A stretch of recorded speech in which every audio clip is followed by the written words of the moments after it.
Hello friends, vegetarian diet लेने वालों को कोलेस्ट्रॉल कम करने में वैसे भी एक एडवांटेज रहता है क्योंकि ज़्यादातर प्लांट बेस्ड फूड में उतना ज़्यादा नेचुरल कोलेस्ट्रॉल नहीं होता है। आज हम बात करेंगे उन लोगों के लिए जिनको कोलेस्ट्रॉल का प्रॉब्लम है, उनको वेजिटेरियन डाइट में क्या क्या बातों का विशेष ध्यान रखने की ज़रूरत है, क्या क्या चीज़ों को ज़्यादा और क्या चीज़ों को कम खाने की ज़रूरत है अगर उनका कोलेस्ट्रॉल का इशू है और उसे वो बेटर वे में कंट्रोल करना चाहते हैं, बिना दवा के कंट्रोल करना चाहते हैं, तो क्या क्या चीज़ों का उन्हें फॉलो करना चाहिए। टॉपिक पर जाने से पहले जो लोग हमारे चैनल पर नए हैं उन्हें रिक्वेस्ट करूँगा कि चैनल को सब्सक्राइब करें, वीडियोस को लाइक करें, फॉलो करें, कमेंट करें, पूरा देखें और शेयर भी करें। ज़्यादातर अगर आप वेजिटेरियन हैं तो आपको बहुत ज़्यादा अलग अलग कलर के फ्रूट्स खाने की ज़रूरत है। किसी दिन हरे, किसी दिन लाल, किसी दिन पीले, किसी दिन नीले, अलग अलग तरह के अगर आप फ्रूट्स या वेजिटेबल्स लेते हैं तो इससे आपको फ़ायदा मिलता है। हर तरह के फ्रूट्स और वेजिटेबल्स में अलग अलग तरह के फाइटोकेमिकल्स होते हैं जो कि ओवरऑल आपकी हेल्थ को इम्प्रूव करते हैं। इसको रेनबो डाइट पैटर्न बोलते हैं।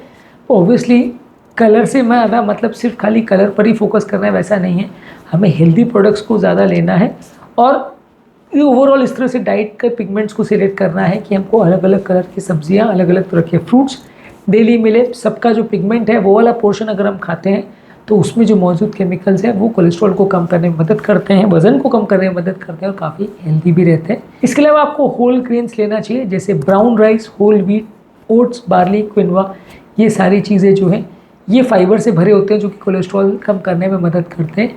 यदि आप लो फाइबर वाला डाइट लेते हैं या रिफाइंड या प्रोसेस्ड ग्रेन्स ज़्यादा लेते हैं तो इसमें आपका कोलेस्ट्रॉल बढ़ेगा। आप यदि होल ग्रेन ज़्यादा लेते हैं, अनप्रोसेस्ड ग्रेन्स को ज़्यादा लेते हैं तो कोलेस्ट्रॉल कम करने में मदद मिलेगी। इसके अलावा आपको दालें और चने इनको ज़्यादा मात्रा में लेनी चाहिए। अलग अलग तरह के बीन्स हैं, दालें हैं, काबुली चना है, ये सारी चीज़ों को आप ज़्यादा मात्रा में लेते हैं तो ये प्रोटीन और फाइबर से भरी हुई चीज़ें, ये चीज़ें रेगुलर बेस पे खाने से आपके कोलेस्ट्रॉल लेवल्स को कम करने में मदद करती है। इसी तरह से अलग अलग तरह के नट्स और सीड्स, खासकर बादाम, अखरोट, फ्लैक्स सीड्स और चिया सीड्स को अगर हम लेते हैं तो ये भी हमारे वज़न को कम करने में मदद करता है। फाइबर इसमें ज़्यादा होता है। प्लांट स्टीरॉल्स होते हैं जो कि कोलेस्ट्रॉल को कम करने में मदद करता है। तो नट्स और सीड्स को हमको लेना चाहिए लेकिन बहुत ज़्यादा मात्रा में नहीं लेना चाहिए। लगभग दिन भर में 25-30 ग्राम से ज़्यादा इनको लेने से आपका वज़न ये बढ़ाता है और कोलेस्ट्रॉल को उल्टा डिटोरेट भी कर सकता है यदि आपका वज़न बिगड़ता है तो कोशिश कीजिए इनको आप रेगुलर लीजिए लेकिन ओवर ईटिंग मत करिए, बहुत ज़्यादा मात्रा में मत खाइए। इसके अलावा हेल्दी फैट्स जैसे ऑलिव ऑयल, नट, सीड्स, एवोकाडो इनको ज़्यादा लीजिए।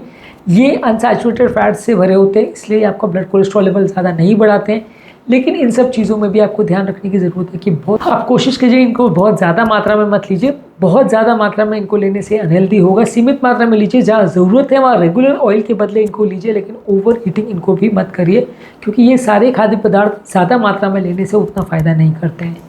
इसके अलावा फिशेज़ और ओमेगा 3 फैटी एसिड वाले सप्लीमेंट्स को ले सकते हैं। फैटी फिशेज़ जैसे salmon, mackerel, tuna fish, sardine, ये सब में ओमेगा 3 फैटी एसिड्स होता है। इसके अलावा इसके सप्लीमेंट्स आते हैं जो कि एल्गे से बनाए जाते हैं, इसके कैप्सूल्स आते हैं।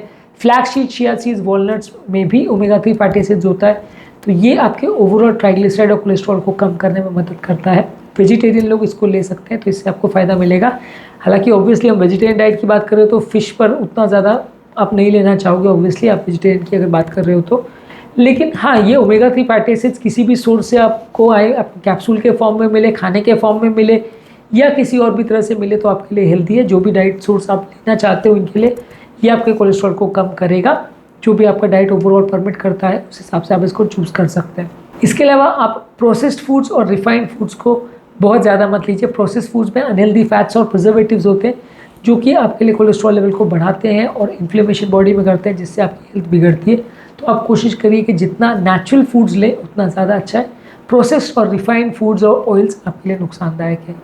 इसके अलावा आपको प्लांट बेस्ड प्रोटीन्स जैसे कि टोफू, टेम्पे, लेग्यूम प्रोडक्ट्स, दालें हैं, चने हैं, ये सब चीज़ों को ज़्यादा लेना है। प्रोटीन्स के लिए यदि आप एनिमल सोर्सेज को ज़्यादा लेते हैं, रेड मीट वगैरह ज़्यादा लेते हैं तो कोलेस्ट्रॉल को बढ़ाता है। हेल्दी प्लांट बेस्ड प्रोटीन्स आप लेते हैं तो ये वज़न को कम करता है। इसके अलावा सोल्यूबल फाइबर्स जैसे कि ओट्स, बार्ली, चने, दाल, सब्जियों में जो सोल्यूबल फाइबर्स होते हैं जो कि ब्लड में चले जाते हैं ये आपके कोलेस्ट्रॉल को कम करते हैं। फाइबर्स दो तरीके के होते हैं, एक सोल्यूबल, एक इनसोल्यूबल। सोल्यूबल मतलब जो पानी में घुल जाते हैं तो ये हमारे पाचन के दौरान पेट के अंदर से ब्लड में चले जाते हैं और ये हमारे कोलेस्ट्रॉल को कम करने में मदद करते हैं। जो इनसोल्यूबल फाइबर्स होते हैं वो रेशे या धागे जैसे होते हैं जो हमारे फैट्स के एब्जॉर्प्शन को रोकने में भी मदद करते हैं और ओवरऑल कॉन्स्टिपेशन और बाकी पेट से रिलेटेड प्रॉब्लम्स में भी मदद करते हैं और पेट के नॉर्मल नेचुरल बैक्टीरिया को भी बढ़ाने में मदद करते हैं। तो ये फाइबर्स पर ज़्यादा फोकस करिए, इनको ज़्यादा लीजिए। सोल्यूबल फाइबर्स आपके कोलेस्ट्रॉल को डायरेक्टली कम करने में मदद करते हैं। इसके अलावा पानी ज़्यादा मात्रा में लेने से भी आपके कोलेस्ट्रॉल लेवल्स को कम करने में मदद मिलती है। दिन भर में लगभग 2 से 3 लीटर पानी यदि आप लेते हैं तो आपकी ओवरऑल हेल्थ के लिए अच्छा है। बहुत ज़्यादा यानी असीमित मात्रा में पानी भी नहीं लेना है। 10 लीटर पानी लेने से फ़ायदा नहीं होगा या आधा लीटर पानी लेने से भी फ़ायदा नहीं होगा। लगभग 2-3 लीटर आप दिन भर में लेंगे तो अच्छा है। इसके अलावा खाद्य पदार्थों में चीनी का प्रयोग बिल्कुल कम रखिए। शुगर्स आज के डेट में ये बोला जाता है कि वो इवन फैट वाले फूड प्रोडक्ट्स के कंपैरिजन में भी या तेल वाली चीज़ों से भी ज़्यादा नुकसान करते हैं। इसलिए कोई भी चीज़ में चीनी का प्रयोग जितना कम करें उतना अच्छा है। खाने वाली चीज़ों में या चीनी से बनी हुई चीज़ों में जितना परहेज़ करेंगे उतना आपको लॉन्ग टर्म फ़ायदा मिलेगा, कोलेस्ट्रॉल लेवल को कम करने में मदद मिलेगा। और लास्ट इंपॉर्टेंट टिप है कि आप जो भी खाना खा रहे हैं उसको सीमित मात्रा में खाइए। कितनी मात्रा में आप खाना खा रहे हो उसको कंट्रोल करिए। यदि आप कोई भी चीज़ का असीमित मात्रा में सेवन करेंगे तो वो आपको नुकसान नहीं करेगा। फॉर एग्जाम्पल फ्रूट्स ही अगर आप उसको 1-2 खाएंगे और खाने के बदले खाएंगे तो अच्छा है। यदि आप उसको 2 के बदले 10 खाते हैं और बहुत ज़्यादा मात्रा में खाते हैं तो फिर वो आपका वज़न बढ़ाएगा, हेल्थ को बिगाड़ेगा। तो इसको आप लिमिटेड मात्रा में लें, सीमित मात्रा में लें तो ही अच्छा है। बहुत ज़्यादा मात्रा में लेने से आपकी हेल्थ के लिए अच्छा नहीं है।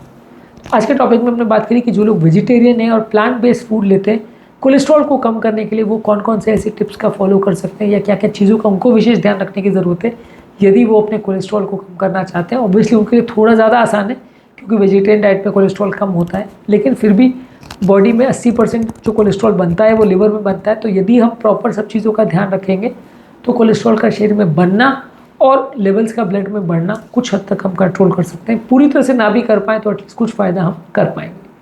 उम्मीद करूँगा कि आज के टॉपिक में कुछ नई बातें जानने को मिली होगी। जो लोग हमारे चैनल पर नए हैं उन्हें रिक्वेस्ट करूँगा कि चैनल को सब्सक्राइब करें, वीडियोज़ को लाइक करें, फॉलो करें, कमेंट करें, पूरा देखें और शेयर भी करें।